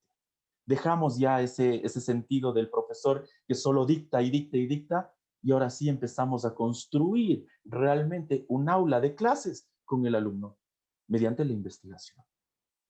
¿No es cierto? Y finalmente a los empleados, porque no tan solo el docente es el que está de cara al servicio. ¿Qué pasa con la parte burocrática? ¿Qué pasa con la parte administrativa? Vamos a ver que mediante una evaluación de Customer Experience también tiene peso esa área y no solamente es un área de paso, como a veces lo pensamos. Entonces, la idea de todo esto es que nosotros podemos generar un diagnóstico de nuestra institución educativa y tomar mejores decisiones. Ahora, este método, esta forma evaluativa, no solo es para la institución educativa, sino también para nuestra aula de clases. Porque con preguntas tan sencillas podemos ir mejorando el nivel de experiencia. Entonces tenemos área de empleados, tenemos el ambiente, tenemos la tecnología, tenemos el conocimiento. Ok, cada una de estas nos ha arrojado diferentes prototipos o diferentes marcos evaluativos negativos, ¿no es cierto? La mala actitud de los empleados, alto proceso burocrático, falta de espacios verdes, bueno, una infinidad de cosas. Pero ¿qué hacemos? Tenemos que alejarnos de las cosas donde nosotros no podemos accionar. Si tenemos un campus urbano donde no podemos tener más espacios verdes, pues lo siento, pero sí puedo mejorar en los otros áreas. Entonces ahí es cuando evocamos, ¿no es cierto?, en cuáles de estas áreas nosotros podemos aplicar una solución mediante un árbol de diagnóstico y evaluando cada una de las líneas que nos están afectando. Luego de nosotros evaluar las líneas, ver que si podemos estar en tema de innovación educativa, tecnología aplicada, dentro de una capacitación docente, el e-learning, el liderazgo, la creatividad, ¿no es cierto? Y en el área administrativa, la atención al cliente, las buenas prácticas, el project management, ¿ya? Que puede mejorar, ¿no es cierto?, este nivel de satisfacción. Podemos ir al tema de incentivos. ¿Qué va a suceder después de que nosotros apliquemos, ¿no es cierto?, todos estos cambios? El estudiante va a mejorar su nivel educativo y va a recomendar su institución educativa. Luego de eso, el docente, ¿qué va a hacer? Mejorará la metodología educativa, implementará proyectos ágiles, mejorará en su escalafón docente, es decir, en su nivel académico, en su nivel profesional, va a ir mejorando. Y en el campo administrativo vamos a tener cada vez personas que optimicen más sus procesos, ¿no es cierto?, dentro del campo de sus áreas comprometidas. ¿Ya? Seguimos aplicando la teoría de cambio, donde simplemente ya va a haber todo el inicio que fue en nuestro árbol de diagnóstico, que una de las áreas que sí podemos mejorar, sí podemos implementar, es el tema de capacitación. Entonces, hagámoslo. ¿Ya? Entonces, el Customer Experience nos permite tomar decisiones, ¿no es cierto?, que básicamente todas las instituciones que nosotros tenemos de lejos, que evalúan nuestra institución educativa, siempre evalúan la forma, pero no el fondo. Porque ¿cuántas de esas instituciones se van y preocupan del estudiante y le dicen, oye, ¿y qué tal es tu experiencia en tu institución educativa? ¿No es cierto? Entonces, mediante esta metodología, sí podemos ir mejorando, tener una teoría de cambio, proceder a la integración de proyectos ágiles mediante sprint, mediante coordinadores de equipos de trabajo, para simplemente ir mejorando. Iniciar investigaciones, ¿no es cierto?, que no se queden solo en una fase inicial, sino que ya vayan culminando en un proceso justamente más evaluativo que nos permita generar cambio y cambios en corto tiempo, que ese es el éxito de la evaluación del Customer Experience. Y uno de los principales cuadros que lastimosamente se tiene es que muy pocas instituciones de educación superior, ¿no es cierto?, hacen justamente esta evaluación de Customer Experience. ¿Ya? Entonces, dentro de las recomendaciones que podemos tener de toda esta investigación que he armado, es que, claro, siempre vamos a tener puntos negativos, siempre vamos a tener cosas que a veces están en nuestras manos, son muy evidentes, pero nos hemos burocratizado tanto que no evaluamos el fondo de nuestra institución educativa. ¿Ya? Entonces podemos cambiar, sí, y a veces las inversiones no son grandes, son pequeñitas y son muy necesarias, ¿ya?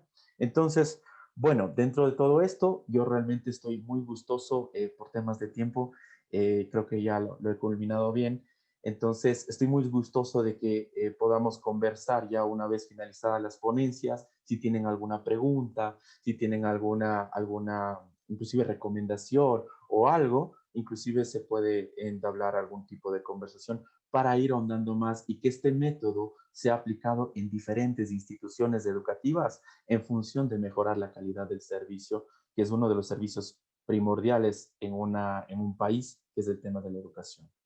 Muchas gracias a todos por cada una de sus atenciones y gracias una vez más a la Universidad de Palermo por aceptar mi ponencia, pues, y estar aquí nuevamente. Muchas gracias, Esteban, por tu presentación. Voy a hacer una última llamada a los autores de la ponencia número 7, rúbricas de evaluación en el aula taller. No sé si finalmente alguien se ha unido. Creo que no. Bueno, visto que no, esta ponencia queda desierta, tenemos bastante tiempo para hacer una serie de preguntas o de incluso establecer algún diálogo entre nosotros y algún pequeño coloquio. No sé si alguno de vosotros, veo que no hay manos levantadas y veo que no hay preguntas en el chat. ¿Alguien quisiera hacer alguna pregunta? ¿Alguno de vosotros tiene alguna pregunta para romper este hielo y comenzar?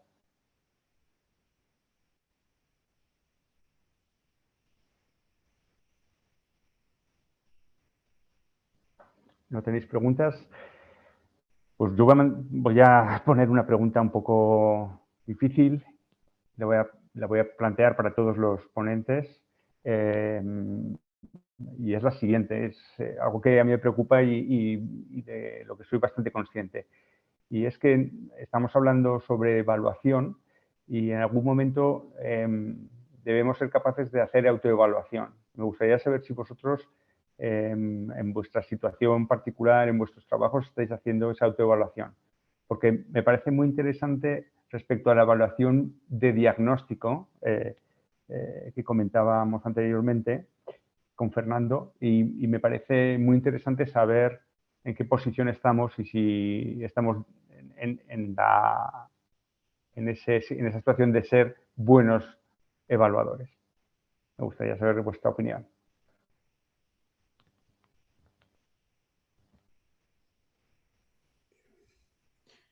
Ignacio, ¿vos te referís a cómo nosotros hacemos nuestra propia autoevaluación? Sí. Yo imagino que en todas vuestras universidades habrá sistemas de calidad en el cual habrá una evaluación del docente por los alumnos o a través de encuestas, no sé cómo será en cada universidad, pero Sí. al final todos somos responsables y al final nos hacemos una autoevaluación, ¿no? Decimos si estoy haciéndolo bien o mal, o si estoy satisfecho o insatisfecho, o bien si tenemos algún sistema un poco más pautado, ¿no? Algún método. Sí, acá en el caso de la universidad y la facultad donde estoy, hay controles de gestión que son cada tantos años y todos los años los estudiantes hacen encuestas, completan encuestas que son vinculantes, podremos decir, entran dentro del legajo de cada docente y a su vez, bueno, yo soy titular, que es, bueno, el que coordina la cátedra y tiene profesores en el taller de que yo evalúo a su vez a cada uno de los profesores de taller. Hay sistemas de evaluación, a su vez a mí también me evalúa secretaria académica, hay unos sistemas. Y después el de autoevaluación ya tiene que ver con las encuestas que se hace vía el sistema de administración de todas las cuestiones de los estudiantes, el sistema guaraní, que es nacional, y la cátedra, nosotros también hacemos una encuesta y este año, no sé si un poco tardío, hemos implementado una encuesta a mediados de año. ¿Sí? Casi siempre las encuestas son a fin de año, cuando uno no tiene mucho más para dar a esa corte de estudiantes. Este año hemos implementado, acabamos de hacer en junio, a fines de junio, una encuesta del primer cuatrimestre. La materia mía es anual, así que bueno, ahí hay material, bastante material como para hacer autoevaluación, más de la autocrítica que hacemos, como la autocrítica que uno puede hacer, que siempre, bueno, tendrá sus limitaciones, ¿no? Año a año. Pero hay como un sistema por lo menos. No está lo institucionalizado son las encuestas finales a fin de año a nivel de sistema. Que bueno, eso te lleva a hacer mejoras para los años posteriores y no durante, ¿no? ¿Alguno de vosotros quiere añadir algo más? Buen Natalia. día. Janet, perdón. Janet. Adelante. Bueno, yo quisiera comentar que aquí en Colombia nosotros sí tenemos como uno dentro de los requisitos para el funcionamiento de las instituciones, se deben hacer procesos de autoevaluación. Y esos procesos de autoevaluación son a nivel institucional, pero se decantan en cada una de las dependencias y también se ven reflejados en esas evaluaciones y autoevaluaciones que se hacen a docentes y a estudiantes. Creo que igual que Fernando, aquí se utilizan formatos y encuestas que se aplican tanto a estudiantes para que evalúen a los docentes como docentes para que hagan su proceso de autoevaluación. Simplemente quería como contextualizar eso para agregar que en la institución donde yo me encuentro, a la cual represento, que es la Fundación Tecnológica Alberto Merani, que como les decía, tenemos un modelo bastante particular. Nosotros hacemos esos procesos de evaluación y autoevaluación con nuestros docentes y tienen una etapa muy bonita que se vincula a nuestro modelo pedagógico, que es en esta primera etapa de empatizar y que permite que el docente haga la propia autoevaluación y la reflexión de su práctica, pero que además él mismo proponga o genere propuestas de mejora. Y esos procesos evaluativos se repiten a lo largo del periodo para mirar cómo ha podido mejorarse dentro de sus prácticas esa evaluación que el docente hace y esos, digamos, compromisos que él mismo establece.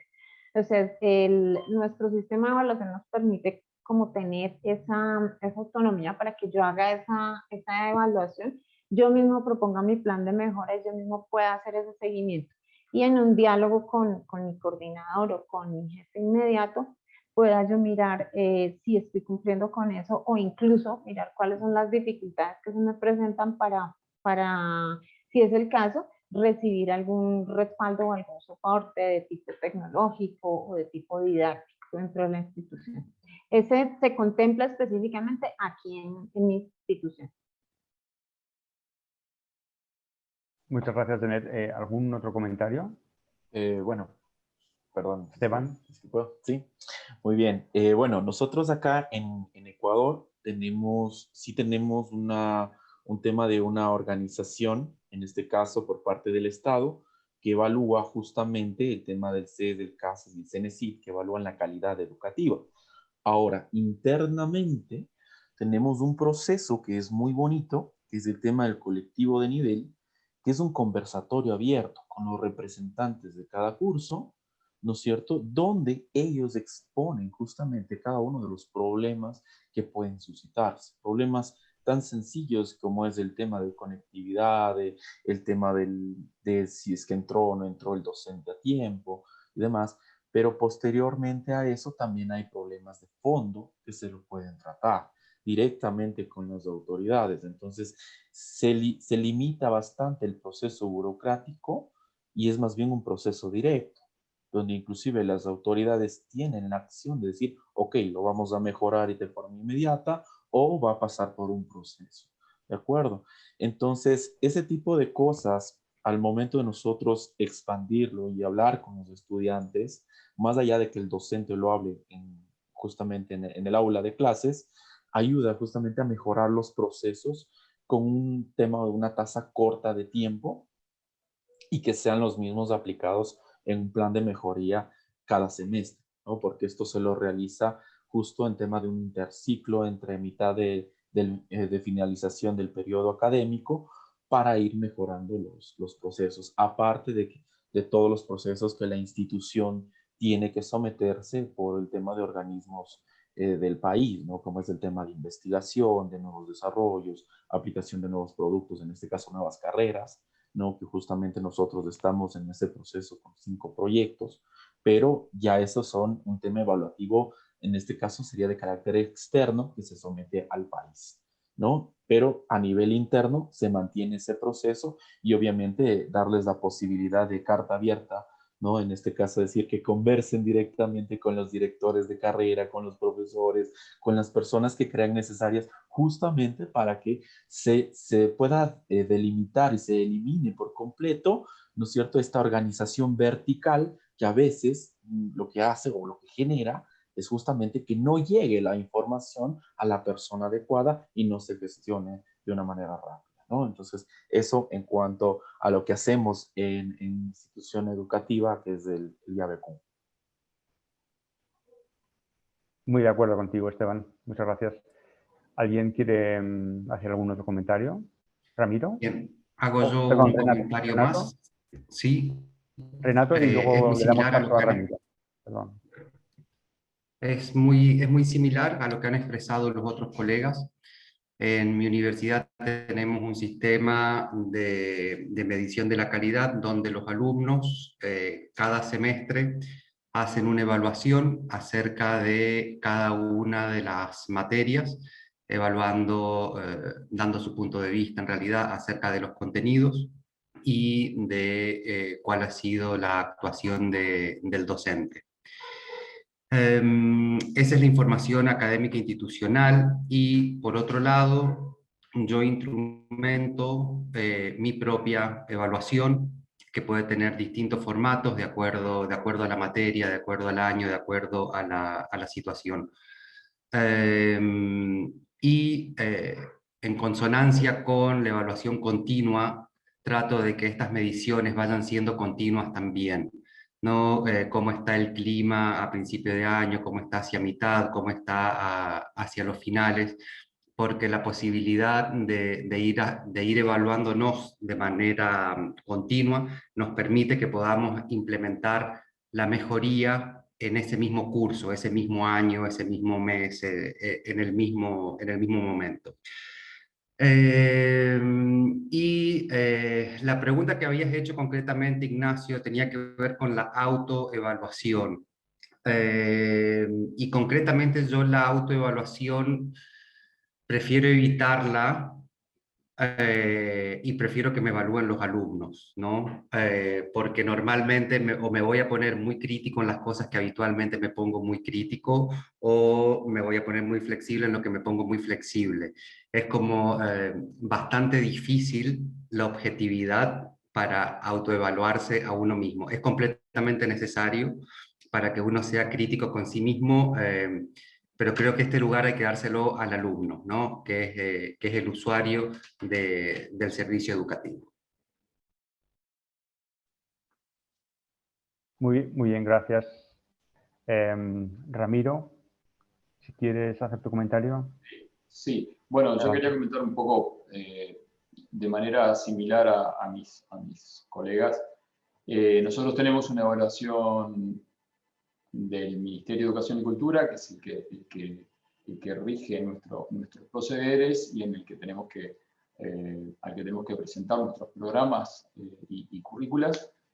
Y es interesante, para mí fue muy interesante el año pasado, yo soy coordinador de la facultad, entonces estoy encargado junto con el decano de hacer estas evaluaciones y de la confección de los programas en cada una de las carreras.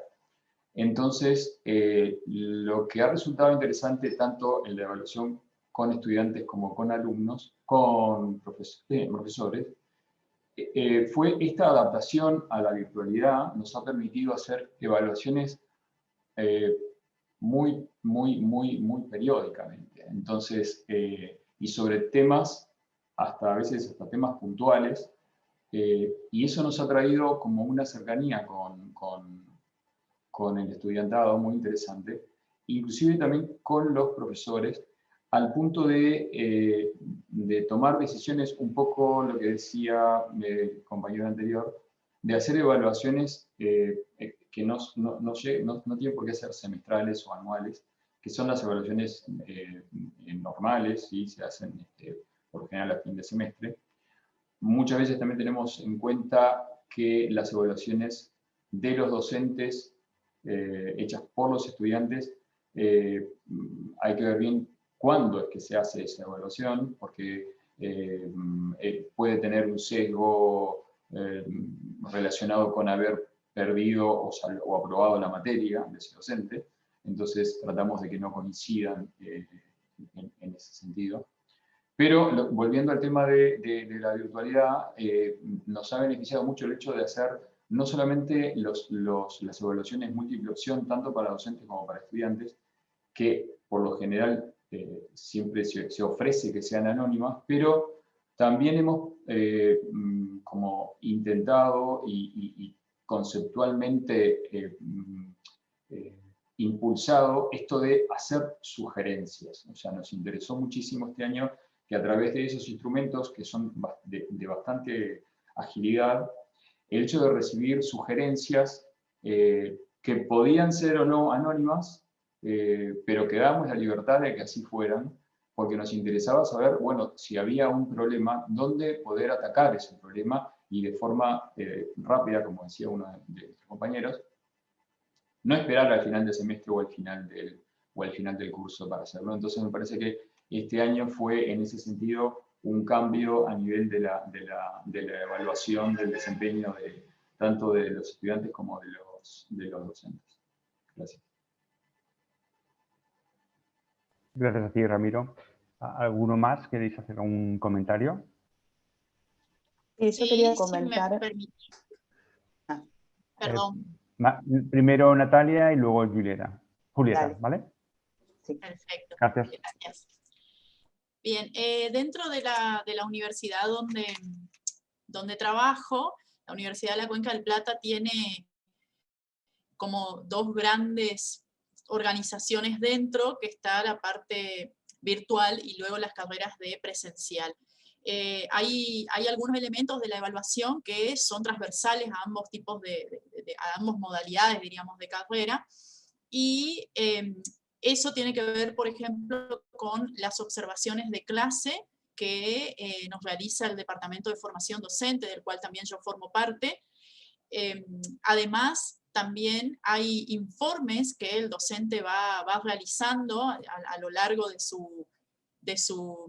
dictado de la materia, y también el trabajo intercátedra, ¿no? Y también el trabajo con otros docentes de otras sedes que dictan la misma carrera.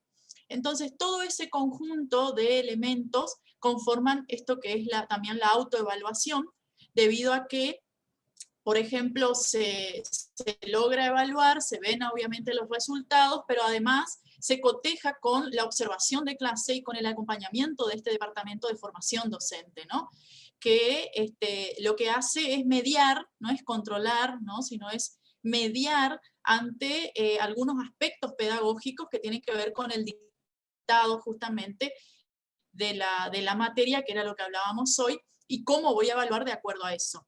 También la Universidad de la Cuenca del Plata tiene en las carreras presenciales, tiene un programa propio que es el programa IDEA, que está dividido en dos partes, uno para el ciclo de orientación y otro para el ciclo de profesionalización, donde se evalúan a través de dos consignas a los estudiantes, y son evaluaciones integradoras y reflexivas. Se busca siempre que el estudiante logre integrar todo lo que ha aprendido hasta el tercer año, por ejemplo, de la carrera, y luego, ¿no?, hasta lo que sería el quinto, el sexto año, de acuerdo a la carrera.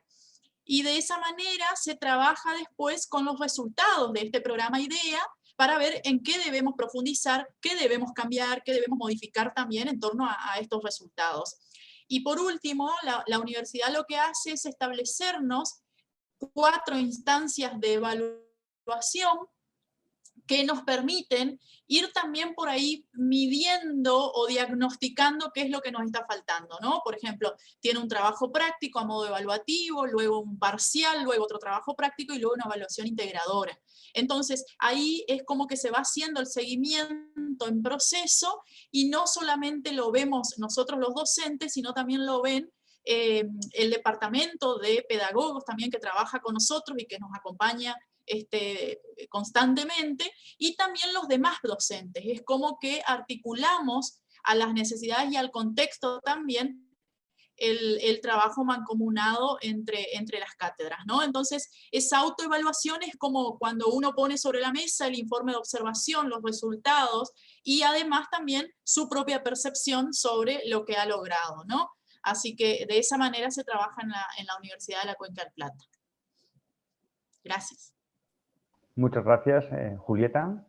Sí, bueno, Natalia comentó algo de la experiencia que quería compartir, que es en el cuatrimestre pasado dicté un seminario de práctica social en la Facultad de Filosofía y Letras, y lo que hicimos, digamos, todos los seminarios, lo que hicimos fue, digamos, hacer autoevaluaciones parciales a lo largo de la cursada, y nos las fuimos compartiendo de tal manera que nos retroalimentábamos entre nosotros mismos, sobre todo haciendo foco en cuáles eran las herramientas tecnológicas que nos fueron resultando más adecuadas, digamos, para los diferentes trabajos que íbamos proponiendo. Y, digamos, esa experiencia no solo de autoevaluación en el transcurso de la cursada, sino también de compartirlo con otros equipos docentes, fue realmente súper enriquecedora. Muy bien, Julieta.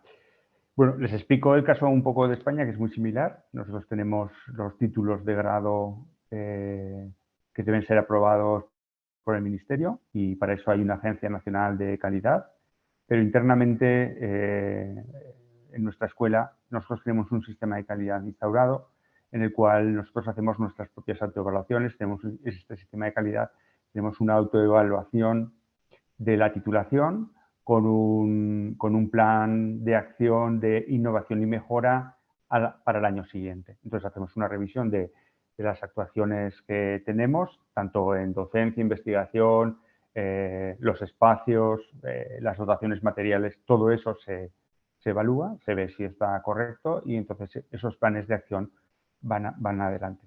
Además, yo he sido coordinador del grado de diseño bastantes años y he estado en todos los planes de estudios de diseño de la Escuela de Ingeniería y Arquitectura en Zaragoza. Y he hecho algunos proyectos de innovación docente en los cuales hemos consultado a los egresados por algunas cuestiones, por algunas asignaturas, por ejemplo, las asignaturas más de tecnología o las más científicas, si tienen un aprovechamiento para ellos, sabiendo que si nos van a decir que no las han utilizado o que los conocimientos que han recibido no les han sido útiles. Entonces, hemos obtenido aquí un feedback en el cual hemos hecho algunos cambios y estos cambios van dirigidos a que las asignaturas como matemáticas, física, material, etcétera, hagan proyectos híbridos con asignaturas de taller de diseño. De manera que los conocimientos teóricos y prácticos de estas materias científico-técnicas van aplicados sobre el propio diseño. Entonces, esta autoevaluación nos ha servido para descubrir cosas, en este caso concreto, sobre proyectos híbridos entre asignaturas, en los cuales, o proyectos de módulo donde intervienen las diferentes asignaturas de los semestres. Y a través de nuestras reuniones de profesorados en los proyectos híbridos o en los proyectos de módulo, nosotros nos hacemos una autoevaluación, es decir, hacemos una reflexión de qué queríamos conseguir al principio del cuatrimestre con nuestros alumnos y si lo hemos conseguido o no. De hecho, en uno de los módulos en el cual yo participo, cada año vamos subiendo el nivel de los proyectos, la dificultad de los proyectos y vamos viendo que ellos van cumpliendo con ese aumento del nivel y funciona perfectamente. De hecho, lo recompensamos con mejores notas y nos funciona bastante bien. Bueno, y en esencia es eso, ¿no? Quería, pues eso, poner esta pregunta un poco en contexto para todos, para que diréis un poco vuestra opinión, porque creo que también es importante el hecho de que seamos capaces de autoevaluarnos, ¿no? No sé si alguno de vosotros tiene alguna otra pregunta en el chat. Veo comentarios sobre evaluación externa, algunos. He visto algún comentario sobre que la autoevaluación docente continua nos va a permitir optimizar procesos y resultados y algunas felicitaciones. No sé, ¿algún otro comentario, alguna pregunta? ¿Tenéis alguna pregunta para alguno de los ponentes? ¿O las personas que estén en la sala, aunque no sean ponentes, quiere hacer alguna pregunta a los ponentes?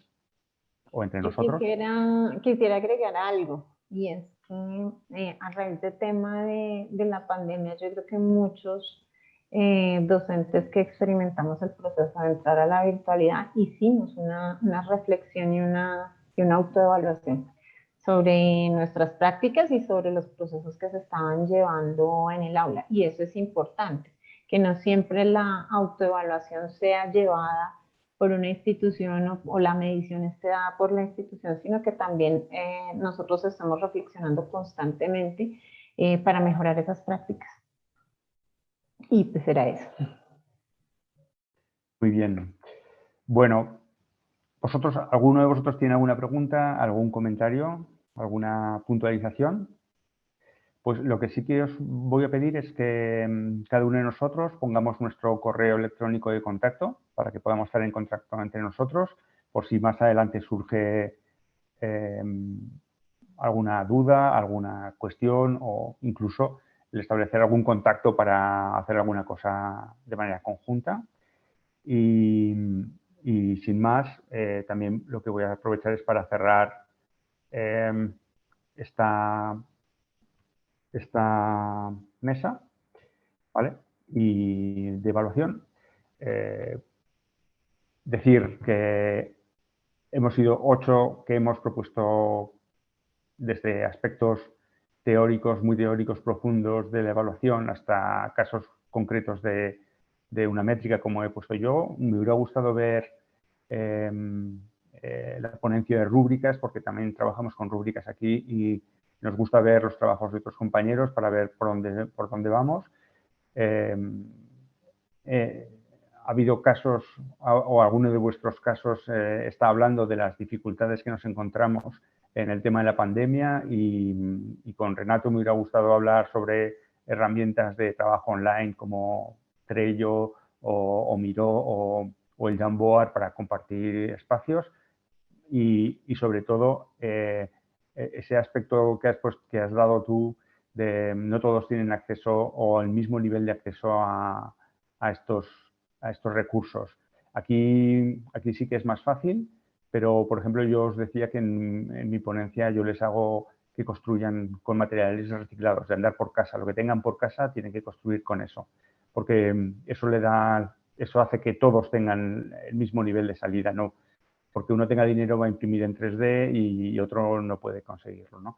Entonces, luego otros aspectos organizativos como Ramiro o Fernando que nos han ido ilustrando y en esencia creo que ha sido una mesa enriquecedora con diferentes puntos de vista, con temáticas variadas, que eso es lo realmente interesante porque al final por analogía o por un poco de manera intuitiva vemos qué están haciendo otros compañeros y se nos ocurren cosas para aplicarlas en nuestras propias asignaturas o a nuestros propios sistemas de evaluación. De nuevo, daros las gracias a todos por vuestra participación, a la Universidad de Palermo por la organización y espero veros en el futuro, ya sea presencialmente o online. Muchas gracias a todos.